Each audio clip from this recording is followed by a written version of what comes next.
Bueno, buenas tardes. Somos Luciano Lersundi, Rodrigo Figueredo y Joaquín Jiménez y hoy les vamos a presentar sobre la industria petrolera en Noruega, Colombia y Venezuela. Bueno, en principio vamos a presentar un histórico de cada país.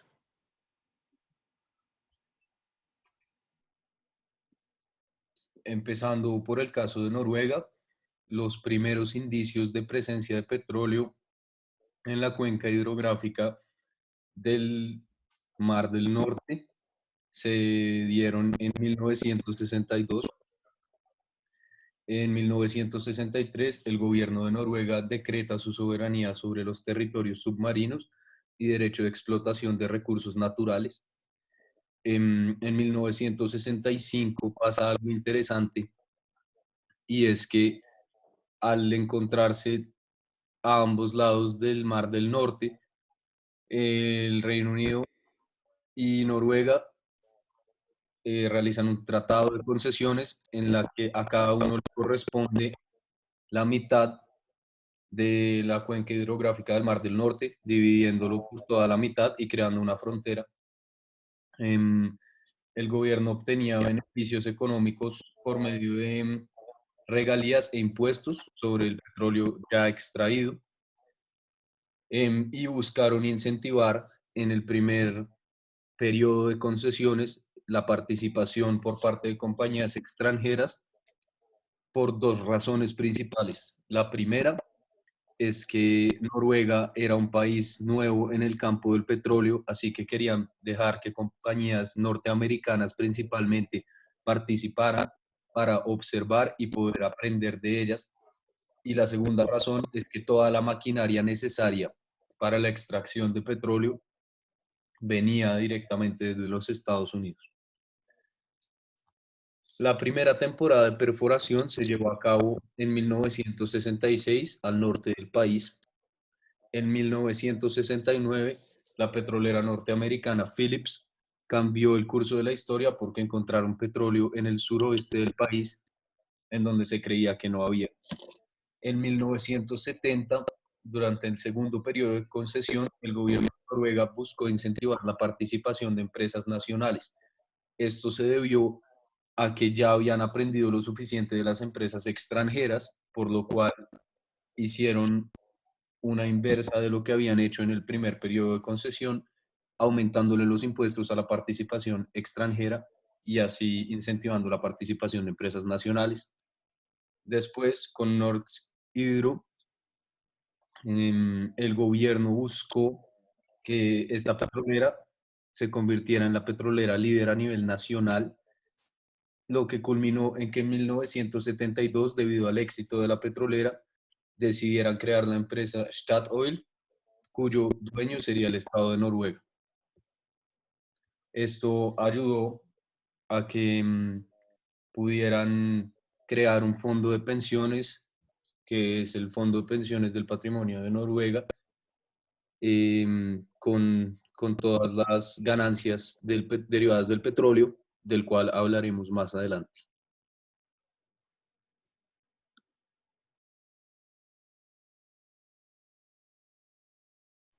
Bueno, ahora con respecto a Venezuela.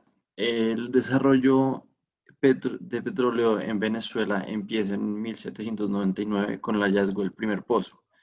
Un tiempo más tarde se empiezan a realizar explotaciones y se hace el descubrimiento de un campo petrolífero en Mene Grande.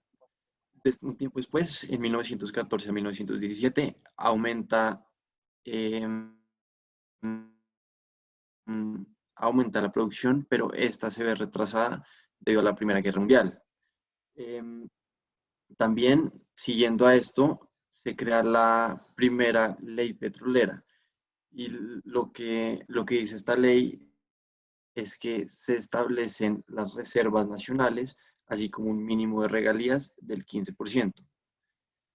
Después viene la Segunda Guerra Mundial. Lo que pasa con esta es que Venezuela, al ser un aliado de Estados Unidos y sus respectivos aliados, aumenta su demanda de petróleo para abastecer a los países que ya mencioné.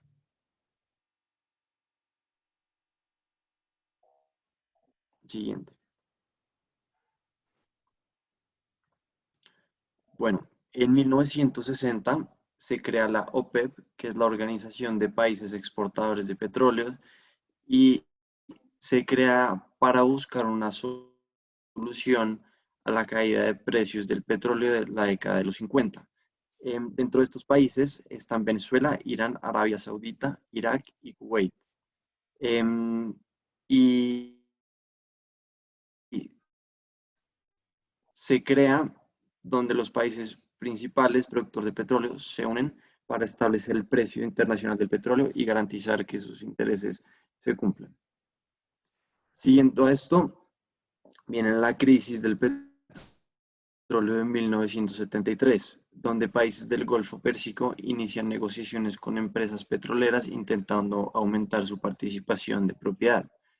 Em, Después de este conflicto, los países del Golfo no exportaban petróleo a Estados Unidos y otros países relacionados con este.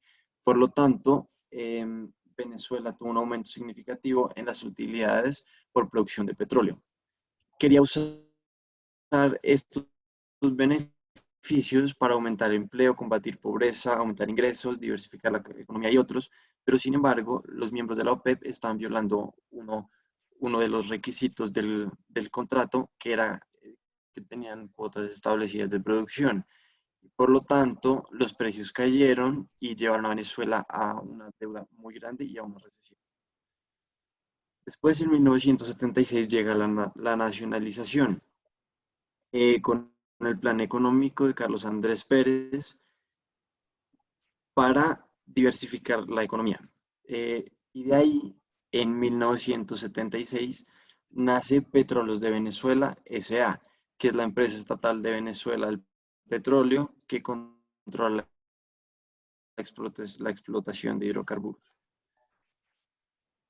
Después se internacionaliza PDVSA y abriendo sucursales en China y en otros países, y como adquiriendo el 50% de acciones de Citgo, y se vuelve una de las petroleras más grandes del mundo. Después, el paro petrolero se dio debido a que querían acabar con el régimen de Hugo Chávez, y para eso los empleados y trabajadores de PDVSA realizaron un paro. Después suben los precios y para finalizar, Estados Unidos, con el fin de acabar con el régimen pues, debilitar el régimen de Nicolás Maduro, impone sanciones financieras.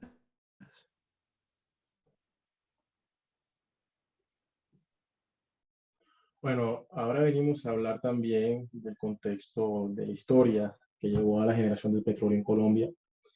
Todo empezó en 1536 con los descubrimientos de brotes de petróleo por parte del conquistador Jiménez de Quesada, el cual al visitar las zonas de Barranca Bermeja encontró prácticamente algo que se puede llamar unas fuentes.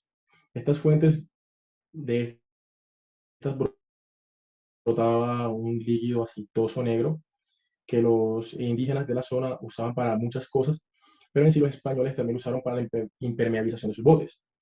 Cuando ya se vio el potencial del petróleo, se ve primero las primeras reglamentaciones dadas por el presidente del momento, Rafael Reyes.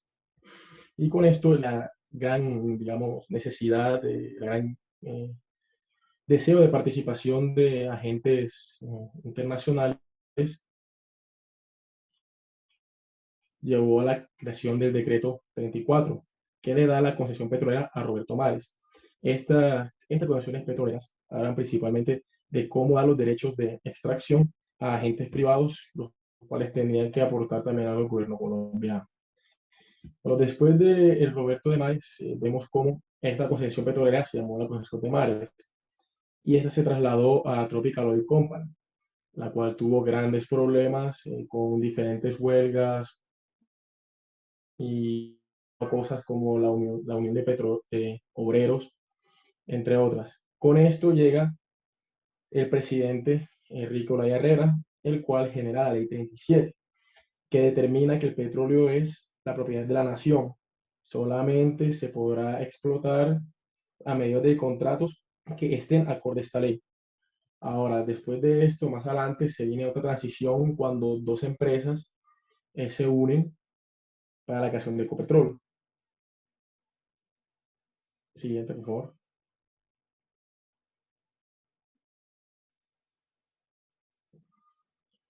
Bueno, ahora con esto, más adelante, eh, Ecopetrol, en este momento, fue la fusión entre la compañía International Petroleum Company, la empresa Imperial Oil Company y la Tropical Oil Company, las tres trabajaban en Colombia, lo cual la unión de ellas, ya Colombia tomando la, digamos, la iniciativa de cierta manera, nacionalizar el petróleo, se volvió Ecopetrol. Con esto viene la nueva manera de poder explotar petróleo en el suelo que se va con la Ley 20, que es la base para los contratos de asociación,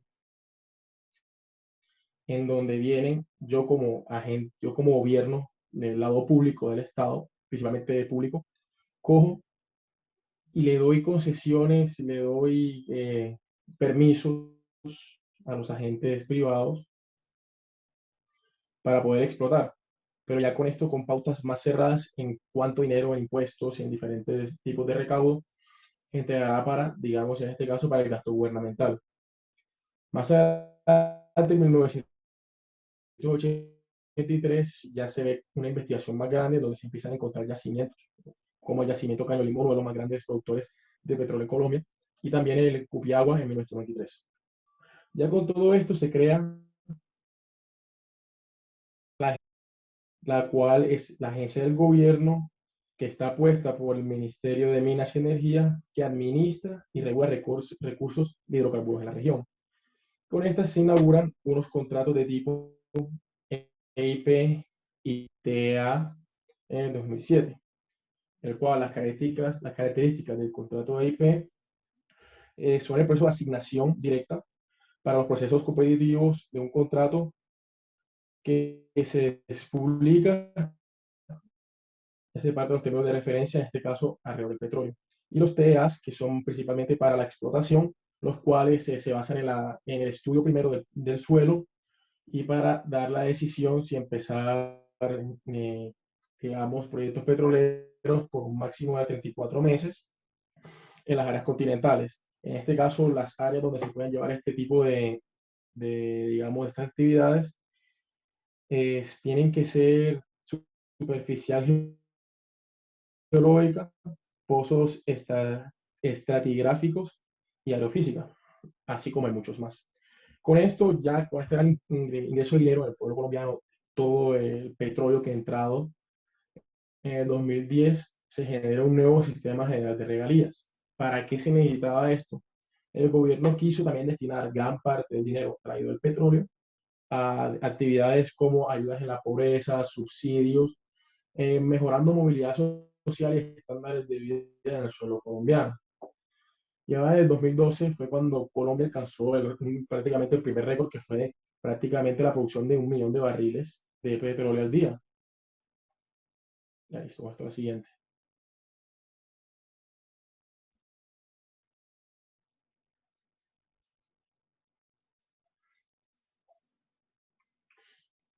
Ahora, en temas de diversificación, queremos hablarlos entre los tres, cada uno con su respectivo área. En este caso, el tema de diversificación en Colombia sigue una tendencia a fortalecer el sector de la industria petrolera, en donde gran parte del dinero se llevaba para la creación de vías, adaptar prácticamente el suelo nacional para la comercialización de esto, lo cual también llevó, en consecuencia, tanto esta medida como las anteriores, como la historia que ha pasado con el petróleo, a ver cómo la participación del PIB que ocupa el petróleo incrementará en el suelo nacional. Así también, en consecuencia, se vio una clara caída en los otros sectores, como el sector de agricultura, el sector de manufactura, entre otros, en el suelo de la nación.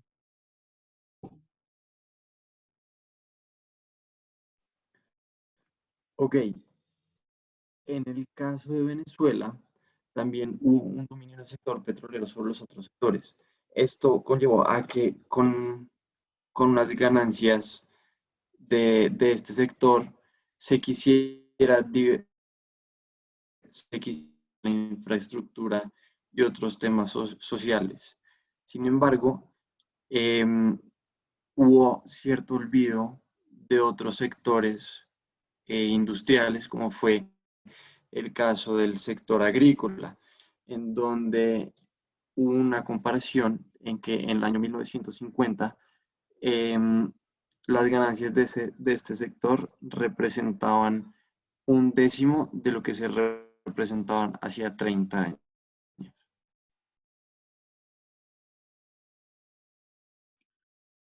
Por último, cabe mencionar el caso de Noruega, el cual optó, como dije, a partir de del segundo periodo de concesión, aumentar la participación de empresas nacionales en la industria petrolera, mediante lo cual generaron una estrategia que fue los, destinar los recursos sobrantes de la extracción de petróleo a la creación de un fondo de pensiones del país a nombre de la gente de Noruega, mediante el cual a cada ciudadano de Noruega le corresponden actualmente cerca de 183.000 euros, solo de ese fondo de pensiones.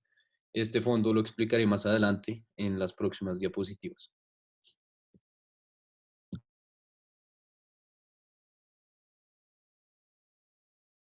El recaudo de rentas del petróleo de Noruega, el 50% fue el impuesto especial en la producción petrolera y el 28% se atribuye al impuesto corporativo convencional. En el caso de Colombia, hay un margen en donde por cada 1.000 pesos de valor agregado en el precio, o sea, el valor agregado generado por el crudo, se estarían cobrando 183 pesos por cada 1.000 pesos, por lo cual da una retención de un 20% más o menos de la producción en impuestos, que son estos de tipo impuesto de renta.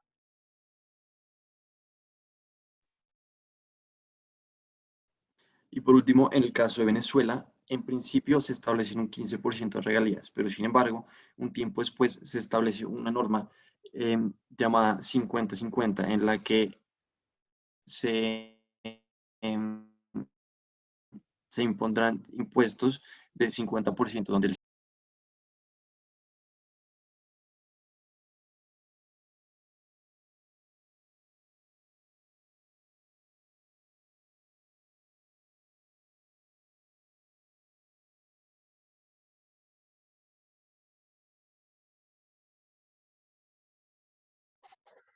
Bueno, aquí queremos empezar a hablar de, escogimos naciones, porque según una clara concordancia entre Venezuela y Colombia, a un, digamos, a un ideal que nos estaría presentando ahora mismo lo que está haciendo el gobierno de Noruega. Entonces, por el lado de Colombia, esta identificación fue muy difícil, porque aparte de que el dinero gastado, el petróleo, como he dicho anteriormente, se gastaba en la generación de mayor infraestructura, así, para agilizar la comercialización de este, se llevó gran parte de este. Y ahora, al basarnos también en los problemas del país, que tanto como Colombia y Venezuela también los, digamos, los comparten. En el caso de Colombia es la lucha que llevamos por más de 50 años, que supuestamente tuvo un fin en el momento del proceso de paz, pero que aún seguimos peleando por las secuelas. Mucha gente, por un lado, puede decir que se agravó la situación, mucha gente dice que se mejoró. Esos son bastante pensamientos polarizados de la nación. Entonces, esta guerra de 50 años cogió este auge del petróleo y obviamente un conflicto armado en donde la geografía de Colombia hace muy complicado este combate, se llevó gran parte de la renta del petróleo en armamento, en pagos militares, sea salarios de soldados, todo lo necesario para llevar esta guerra. Y también después de esto, más adelante, con el inicio de las negociaciones por el proceso de paz, ya se veía más también como, aunque continuábamos con el conflicto interno, con unos supuestos ceses del fuego, aún se veían constantes. Sumaba a esto un gasto de dinero extra, que eran los viajes, las negociaciones y todos los gastos involucrados en poder llevar este proceso de paz. También no es secreto que en Colombia hay un alto problema desde hace mucho tiempo, que es la desigualdad, donde gran parte de la población está en la pobreza, tanto normal como prácticamente en la miseria, en donde, como he dicho anteriormente, se cambiaron ciertas políticas de la reinversión de ese dinero para mitigar estos impactos a futuro, que en teorías van a ayudar bastante a la economía del país a largo plazo, ya que esto no se ve tan rápido al corto plazo.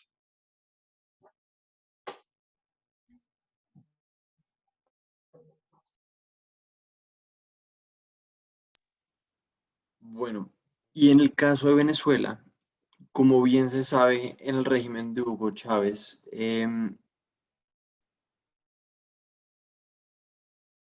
muchos subsidios a las personas en diferentes áreas para diferentes cosas con ciertos objetivos. Em, Sin embargo, hubo por una caída en el petróleo, se tuvieron que recortar estos subsidios y enfocarse en el petróleo para volver a recuperar la industria. Sin embargo, esto llevó a una disminución de los otros sectores.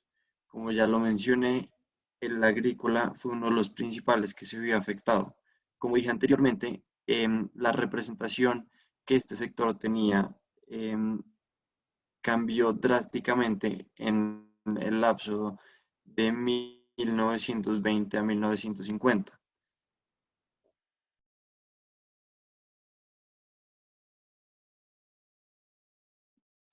En el caso de Noruega, hemos llegado al momento de explicar bien cómo funciona el fondo de pensiones de Noruega. Al darse cuenta de que la demanda de petróleo fluctuaba, el gobierno de Noruega decidió poner un límite de barriles de petróleo que se pueden producir al año con el fin de evitar la sobreproducción e incurrir en gastos innecesarios. Estos gastos innecesarios iban desde el principio, desde 1998, en la creación del Fondo de Pensiones de Noruega, iban destinados a este fondo, y en vez de dejar estos fondos quietos, eh, generando intereses en un banco, el gobierno de Noruega tomó la decisión de ir invirtiendo los recursos de este fondo en bonos y acciones alrededor del mundo, mediante lo cual lograron obtener una rentabilidad en lo que usualmente en las industrias petroleras de otros países serían únicamente gastos de sobreproducción. Esta rentabilidad fue aumentando con los años, así como fue creciendo el fondo, hasta alcanzar los 10.128 billones de coronas noruegas, lo que es equivalente a 1.000 billones de euros en 2019, por lo cual, según la población de Noruega en este momento, a cada uno de los ciudadanos le corresponde cerca de 200.000 euros, solo únicamente debido a la alta tasa de rentabilidad que tuvo este fondo al reinvertirlo en bonos y acciones en el mundo, contrario a lo que hacía el resto de países de reinyectar estos recursos a la economía y a la infraestructura.